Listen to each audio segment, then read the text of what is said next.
Hello everyone, and welcome to Adoptions from the Heart TV. I'm your host, Amanda Aliberti. Today we're going to be talking about what it's like for a birth parent who gets to the hospital, may or may not have known that they were pregnant, and deliver a baby. There are times where certain birth parents are just not in a stable place to be able to decide what path they want to take for that child. They may be looking into possible safe haven options, and the social workers at the hospitals are really important to connecting that patient or that client to a caseworker, to possibly an agency to help talk through all of their options and making sure that they understand fully what the different paths can be for that child. So I'd like to welcome Sheila, who's a social worker here at Adoptions from the Heart.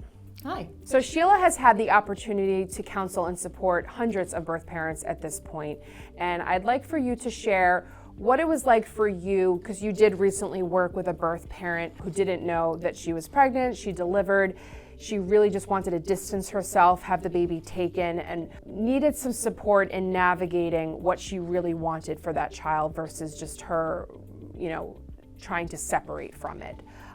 So talk to us about what it was like for you to go into that hospital and counsel and support initially with that birth mom. That birth mom and others like her were really stunned by the knowledge that they were pregnant. I've worked with a couple women in these situations where they had some pain, they went to the hospital to figure out what the pain was, and that was where they found out they were in active labor and they were about to deliver a baby. So you can imagine being completely stunned and having not had any time to prepare before this baby just appears. And then whatever their situation is in their life, not feeling like they were prepared to move forward with parenting another child. One woman in particular that I'm thinking of had some concerns around how the child was possibly conceived, and she was very much not wanting to have anything to do with the baby. As a matter of fact, she left the hospital before she was supposed to, and she completely was trying to distance herself from that child.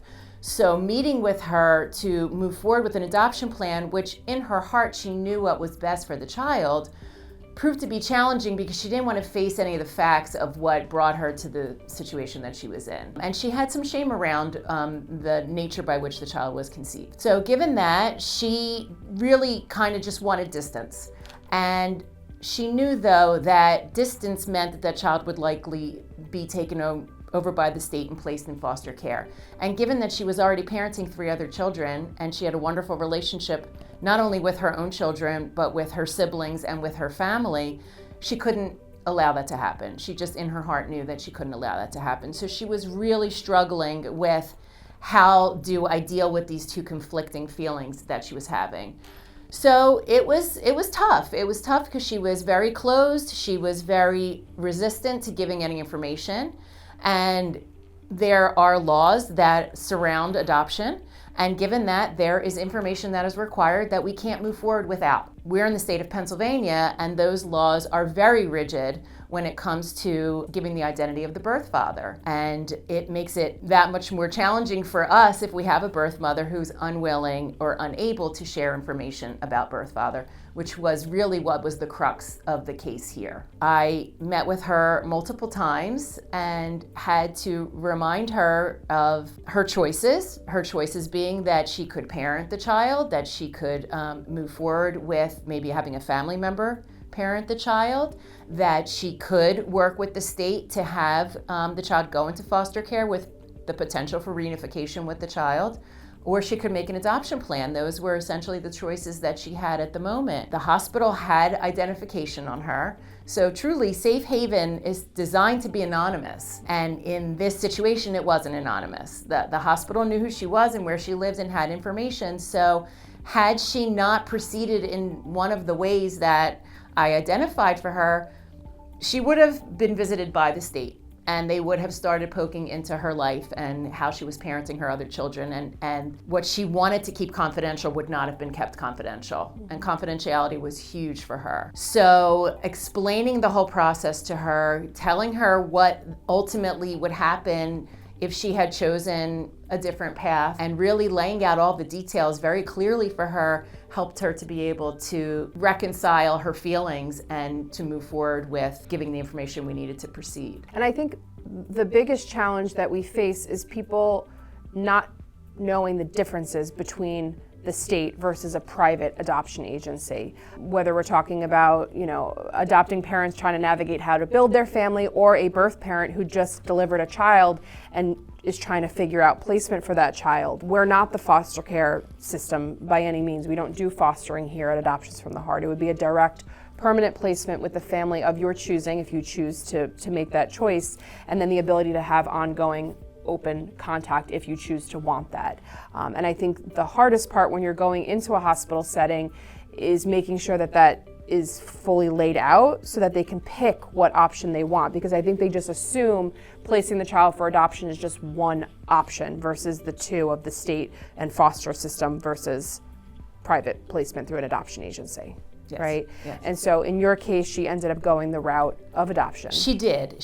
And once, and I have to accredit you also, in this particular case, Amanda has a lot of experience over the years with birth parents, and she was able to help me frame the conversation with this birth mother in such a way to help to let her understand that we weren't placing any judgment on her as to how she conceived this child. Her life is her life, and her privacy was paramount to us, and we really did want to maintain her confidentiality for her to the best of our ability. And making sure that she understood that if the state did get involved and if foster care was the path for this child, there would not be confidentiality, that they would be opening, her life up to scrutiny in a way that wasn't something that she was looking for. Right. So we were able to really help her understand that we just needed information, we just needed clarity, and we just needed her to be forthcoming with the facts of the case, without any judgment, without any feeling on our part that we wanted to cause her any shame or any bad feelings about the situation. And once she felt comfortable and understanding of that, and once we were able to really sit down and just say, okay, here's what happened. Okay, great. And then we were very straightforward about it, and we just needed the facts. And here's why we need the facts. We need this information for the court.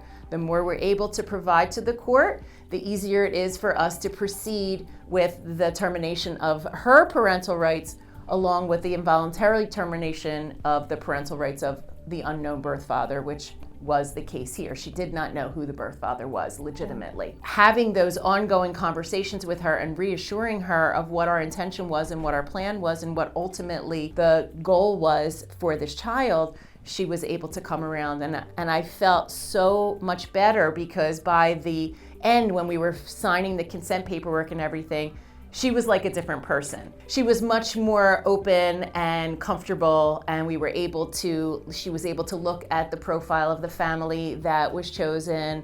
She was able to share more information about herself and her children that I could share with that couple, so they would have it for their son. And she just was much more relieved. Yeah. You could see that ultimately what she wanted to have happen for this child was happening. Yeah. And it was happening without her feeling like she was being sacrificed for it. Yeah, and I always say, I think it's our job as the social worker to protect the future for that child and for that birth parent to the best of our ability. And sometimes the birth parent truly doesn't see what the future will look like until you actually lay it out for them. And while it's always important that we follow the desires of our clients and what they want and what their wishes are, and ultimately if she chose the path of safe haven or the foster care system, that's her choice. But I think majority of the time, when you actually counsel and explain what a private adoption placement can look like, what options you would have long-term in the future, even if you opt to not want them, they usually do go that route because they see the benefit for the child and for themselves. And we do try our best to protect the confidentiality of the birth parent, even if they opt to go, through our agency. You don't have to be involved if you choose to not want to be involved, but understanding the best interests of the child and having, background knowledge of their birth story, potentially the idea of openness in the future, can be very beneficial. And I think in those moments, which are very emotionally heightened, right? These women giving birth, we're at the hospital, everything's happening so fast. If you add in the layers of addiction or mental health that, brings up more to them trying to figure out what to do, it's our job to protect them as much as we can. And I think that having a good connection to hospital social workers is valuable because they are the first step towards giving these women the option of choosing. And I know you have a great connection to most of the hospitals in our service area, and that's really the first step to providing support to the client. Yeah, the hospital social worker is really instrumental in kind of framing what this looks like for the birth mother. First and foremost, because they're seeing them right after birth. So they're kind of the first person that's offering some support, some guidance, some counseling, and meeting with those social workers and having them feel confident that we're going to provide service to the birth mothers in a way that is mindful of their needs, is thoughtful of their feelings, and in a caring and supportive way really helps those social workers to point them in the direction that will at least allow us to come in and have a conversation with them. You know, they're not allowed to say what agency somebody should work with. They provide the materials, but if somebody says, well, what agency do you work with more often, or who do you have a relationship with, then they're able to share that information. So it helps if we're able to, you know, have a good connection with them and make sure they fully understand the process, which sometimes they don't. So giving them the information they need so that they can then feel confident in allowing us to make the connection with the birth parents important. Yeah. Well, thank you. We appreciate you sharing your experience. You know, there's a lot of layers to birth parents facing unplanned pregnancies and trying to navigate what they want for themselves and for their children. You know, we're hopeful that stories like this can help you in understanding what the process looks like and what we do as an agency to try to properly support birth parents who may potentially be choosing adoption. If you do know somebody who is facing an unplanned pregnancy, or you yourself are facing an unplanned pregnancy or delivery, please feel free to call us. There is no judgment here. There is no pressure.